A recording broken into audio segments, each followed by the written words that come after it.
The sound of a bell tinkling faintly as the door swung open was nothing out of the ordinary at Maplewood Café, a small-town spot in Vermont where locals gathered for their morning coffee, gossip, and the occasional slice of homemade pie. But on this particular Tuesday, the cafe was unusually quiet. A hush fell over the room as a man none of them had ever seen before stepped inside. He was tall, his posture commanding yet weary, with a weathered leather jacket that had clearly seen better days. His deep brown eyes seemed to scan the room with a mixture of suspicion and purpose. The man's name was Oliver Gray, but no one in Maplewood knew that yet. The regulars exchanged glances. Mrs. Donovan, who always occupied the corner booth with her knitting needles, muttered something under her breath.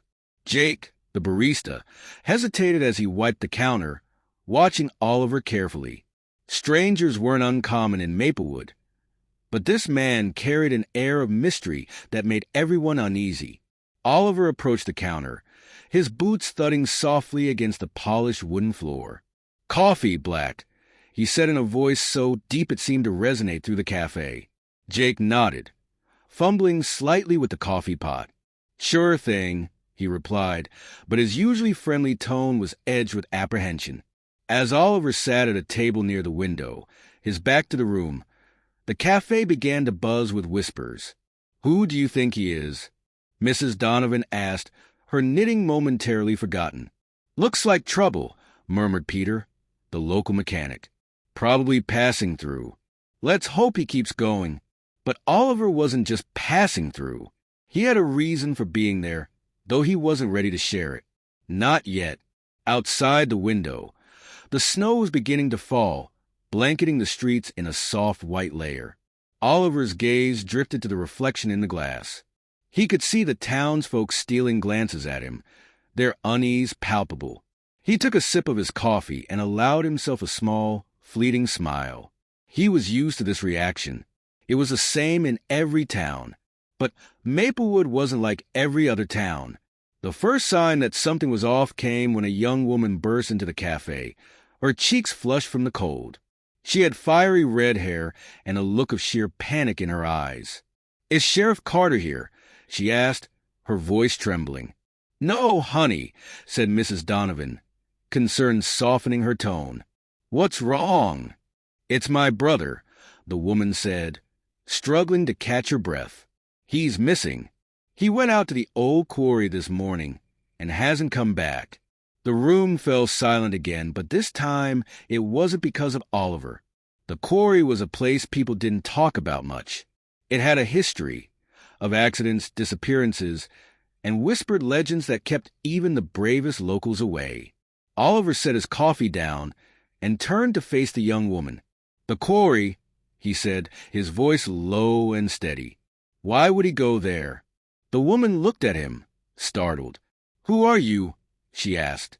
"A friend," Oliver replied, though it was clear she didn't believe him. "Look," she said, her voice cracking, "I don't know who you are, but my brother's out there, and no one seems willing to help. If you're not from around here, you should stay out of it." But Oliver wasn't the kind of man to stay out of anything. Without another word, he stood, tossed a few bills on the counter, and headed for the door. "Wait," the woman called after him. "What are you doing?" "Looking for your brother," he said simply. The cafe erupted into murmurs again as Oliver stepped outside.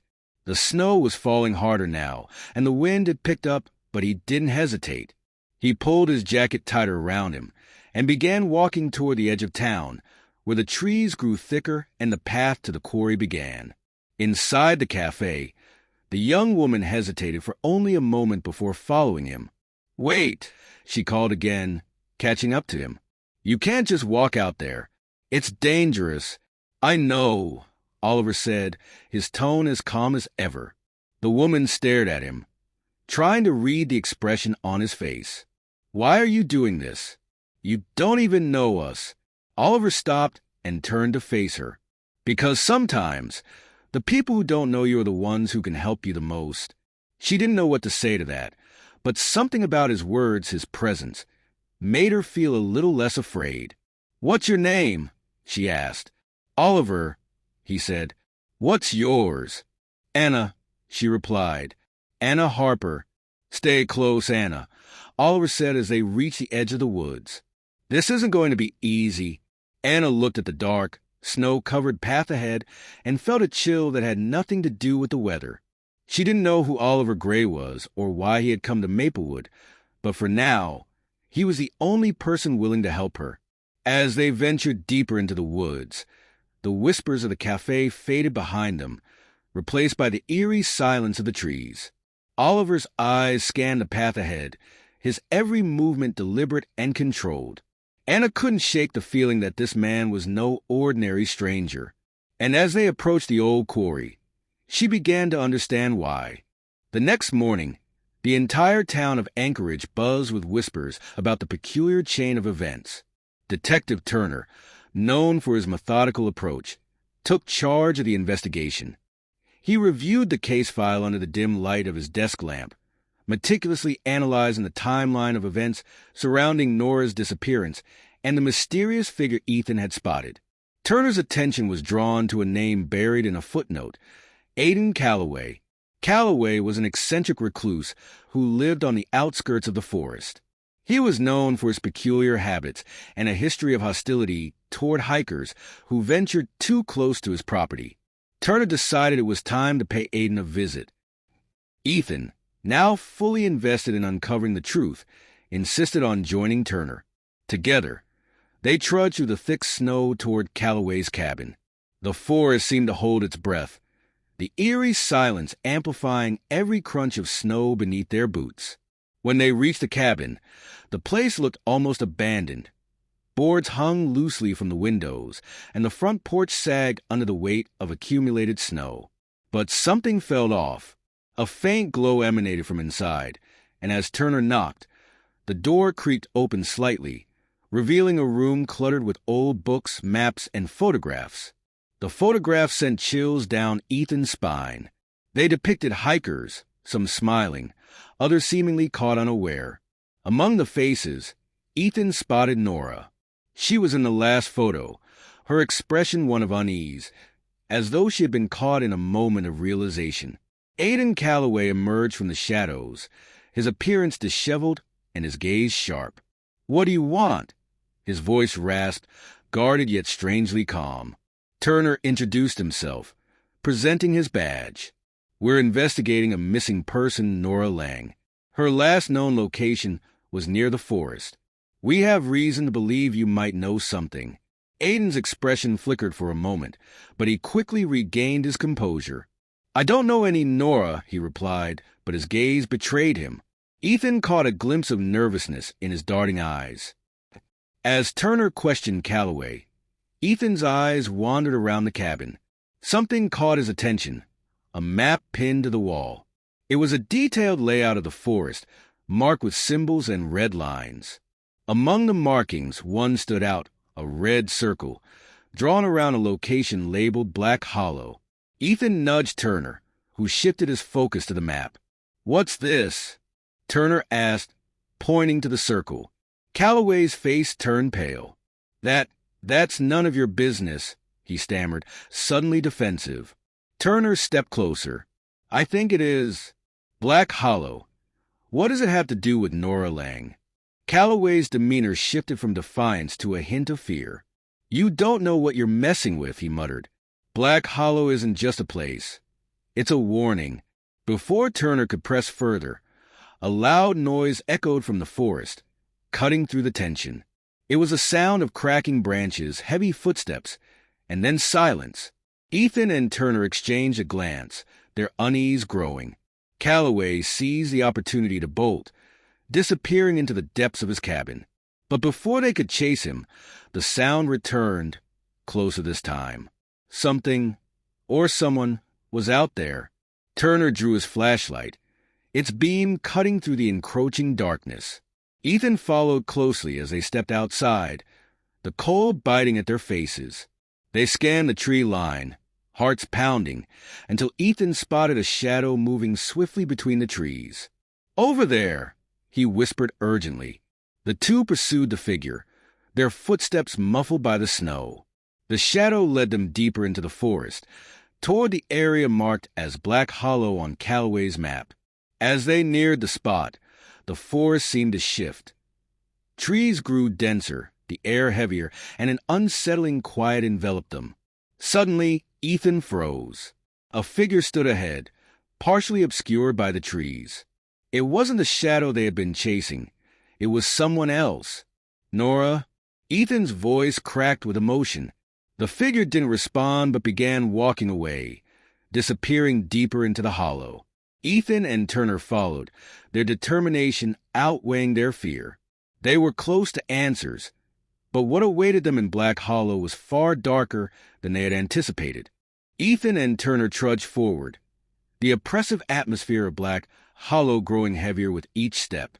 The trees seemed to loom closer, their skeletal branches clawing at the sky. The figure, Nora or whoever it was, moved ahead with an unnatural grace, her silhouette vanishing and reappearing as though the forest itself conspired to obscure her. Turner broke the silence. "Stay sharp. We don't know what's waiting for us." The faint sound of a woman's laughter drifted through the trees, soft and haunting. It sent a shiver down Ethan's spine. "That was Nora's voice," he insisted, his pace quickening despite Turner's cautionary hand on his shoulder. They came upon a clearing.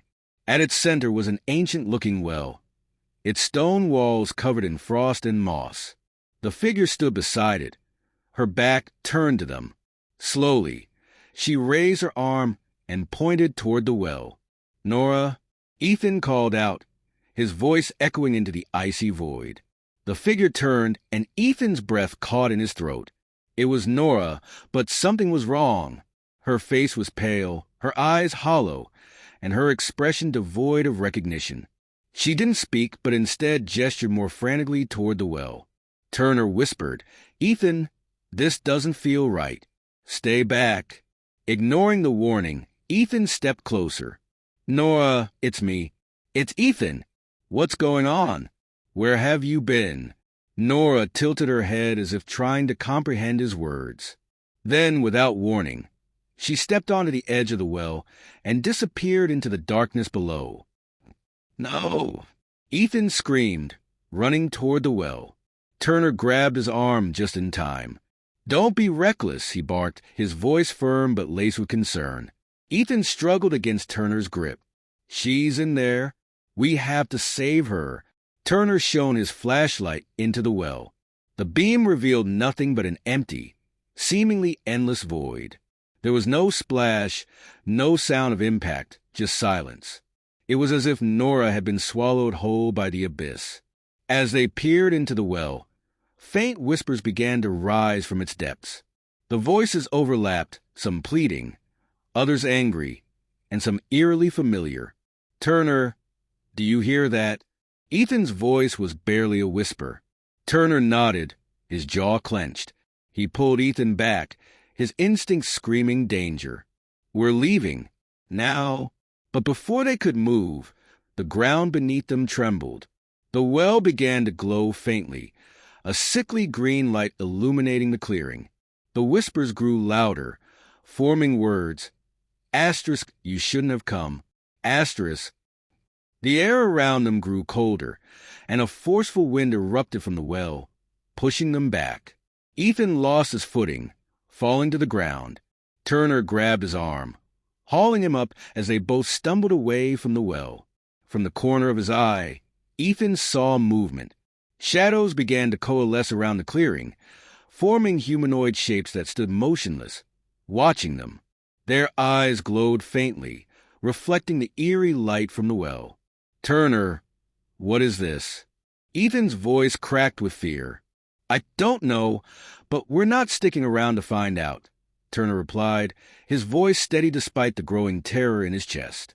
As they turned to flee, a voice called out, freezing them in their tracks. It was Nora's voice again, clearer this time. "Ethan, help me."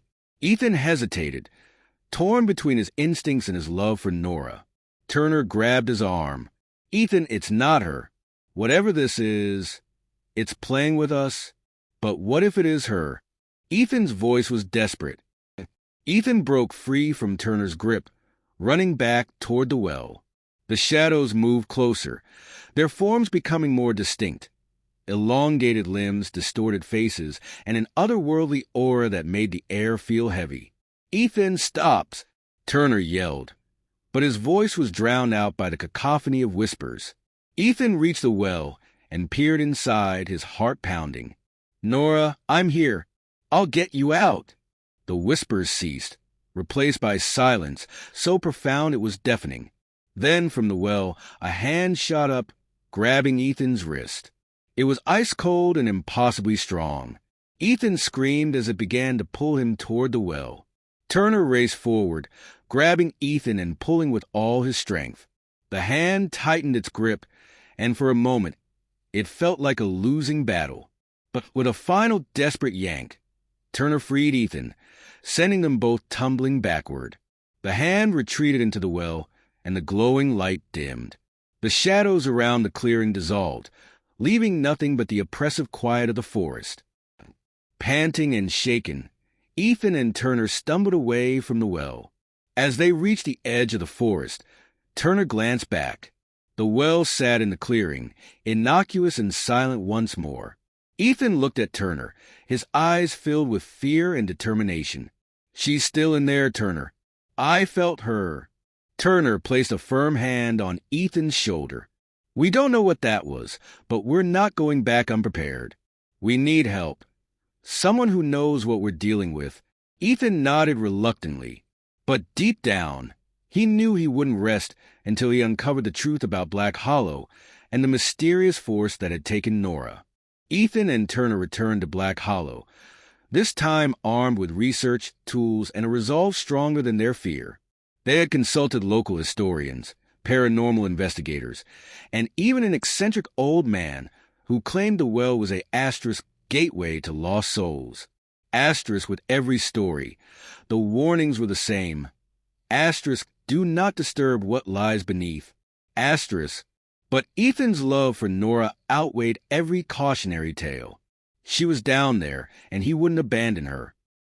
The well loomed ahead in the clearing, its moss-covered stones glowing faintly under the moonlight. This time, the forest was unnaturally silent, as though holding its breath for what was to come. Ethan and Turner set up their gear, a pulley system, harnesses, and a strong light. Turner double-checked the rope. "You sure about this, man? There's no telling what we'll find down there." Ethan's jaw tightened. "She's in there. I have to." Turner reluctantly nodded, strapping Ethan into the harness. "I'll be here to pull you back up. Don't do anything stupid." With a final glance at Turner, Ethan gripped the rope and began his descent. The walls of the well were damp and cold, and the air grew heavier the deeper he went. The beam of his flashlight revealed carvings on the stone, symbols and faces etched with precision, their expressions twisted in agony. A whisper echoed from below. It was Nora's voice, clearer than ever. "Ethan, hurry."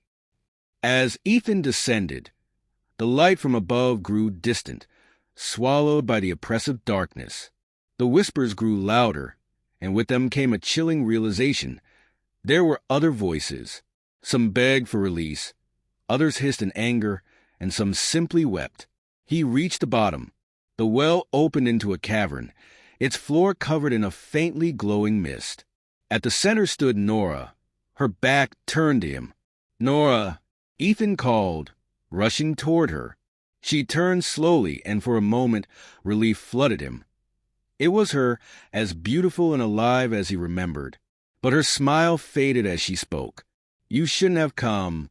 The mist around her began to writhe, forming shadowy figures with glowing eyes. Ethan stepped back, his heart pounding. "Nora, it's me. I came to save you."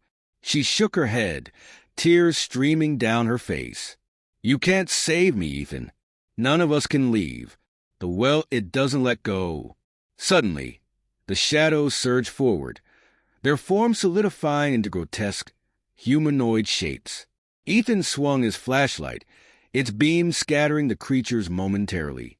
"Nora, come with me," he yelled, grabbing her hand. But her form began to dissolve into the mist, her eyes filled with sorrow. "I love you," she whispered, her voice echoing as she vanished completely.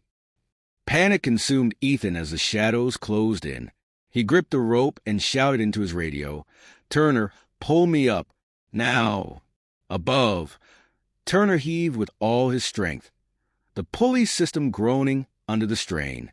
The shadows clawed at Ethan, their icy touch draining his energy.